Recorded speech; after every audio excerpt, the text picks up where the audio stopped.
کریم میں اللہ رب العزت فرماتے ہیں کہ جب قیامت کا دن قائم ہوگا وَنُفِخَ فِي الصُّورِ فَإِذَا هُم مِّنَ الْأَجْدَاثِ إِلَىٰ رَبِّهِمْ يَنْسِلُونَ، تو ساری انسانیت اپنی قبروں سے اٹھے گی اور اٹھنے کے بعد اللہ کے دربار میں حاضر ہوگی، اور ہر انسان سے اس کی زندگی کے ایک ایک سیکنڈ کا حساب لیا جائے گا۔ اللہ پوچھے گا کہ کیا کیا تم نے؟ ہم نے تمہیں انسان بنا کر بھیجا، ہم نے تمہیں مسلمان بنایا، ہم نے تمہاری ہدایت کے لیے انبیاء کو بھیجا، ہم نے تمہیں مہذب زندگی گزارنے کے لیے شریعتیں تمہارے اوپر نازل کی، تم نے ان شریعتوں کا کیا کیا؟ تم نے کتنی میری بات مانی اور کتنی اپنے خواہشات پر تم نے عمل کیا؟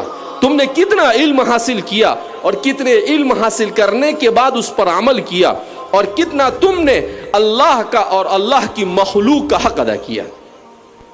اس لیے انسان بن کر آنا جہاں پر بہت بڑی نعمت ہے، وہیں پر اس اہمیت کو سمجھنا کہ مجھے اپنی زندگی کے ایک ایک لمحے کا جواب دینا ہے، یہ ہمارے نوجوان کو اس بات کو سمجھنا چاہیے۔ کیوں؟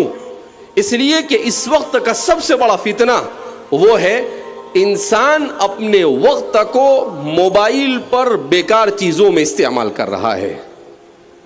حدیث پاک میں نبی کریم صلی اللہ علیہ وسلم نے ارشاد فرمایا لا تزول قدم عبد حتى يسأل عن اربع، کہ قیامت کے دن ایک ایک انسان انڈیویجل الگ الگ اللہ کے دربار میں حاضر ہوگا، اللہ کے سامنے کھڑا ہونا ہے، اور اللہ پوچھے گا عن عمره فيما افنى، کہ زندگی کہاں گزاری؟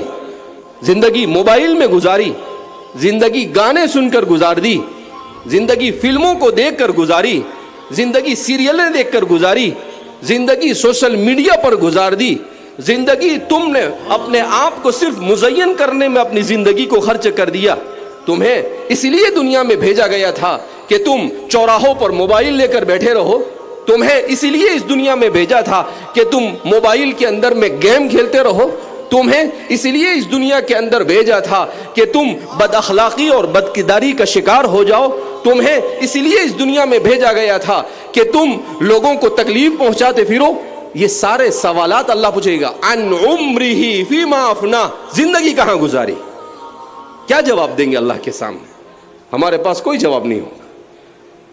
خاص طور پر قرآن میں اللہ کے رسول خود فرماتے ہیں وعن شبابہ فیما ابلا، ابھی تو ایک سوال کا جواب بندہ نہیں دے سکا ہوگا، فوراً اللہ کی طرف سے دوسرا سوال ہوگا وعن شبابہ فیما ابلا، اپنی جوانی کو کہاں خرچ کیا؟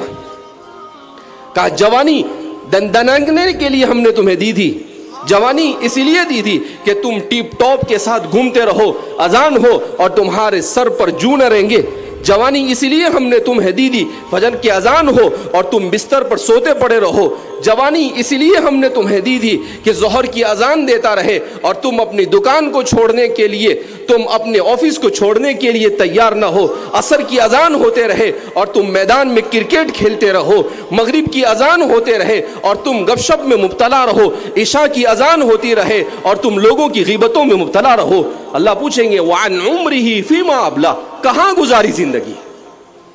نوجوانی اس لیے دی تمہیں طاقت دی، تمہیں قوت دی، تم اپنے بلبوتے پر سب کچھ کر سکتے ہو، یہ سب کیوں دیا تھا ہم نے؟ تم ایسا سمجھتے ہو کہ اس کا کوئی حساب نہیں لینے والا ہے؟ اللہ فرماتے ہیں ایک ایک سیکنڈ کا حساب دینا پڑے گا۔ وعن شبابہ فیما ابلا، کہاں گزاری جوانی؟ اس لیے میرے نوجوانوں کان کھول کر سنو، اتنی آسان نہیں ہے موت کے بعد کی زندگی۔